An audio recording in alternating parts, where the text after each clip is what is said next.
السلام علیکم ورحمۃ اللہ۔ الحمدللہ رب العالمین والصلاة والسلام علی سید المرسلین، اما بعد فاعوذ باللہ من الشیطان الرجیم، بسم اللہ الرحمن الرحیم۔ آج ہم اس ویڈیو میں بات کریں گے فرعون کے خواب کے بارے میں۔ فرعون کو کس قسم کا خواب آیا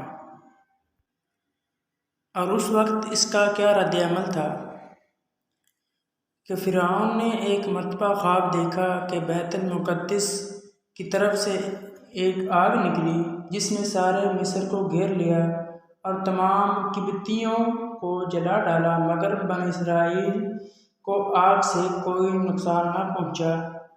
یہ عجیب و غریب خواب دیکھ کر فرعون پریشان ہو گیا۔ اس نے نجومیوں سے تعبیر معلوم کی تو انہوں نے بتایا کہ بنی اسرائیل میں ایک لڑکا پیدا ہوگا جو تیری بادشاہت ختم ہو جانے کا سبب بنے گا۔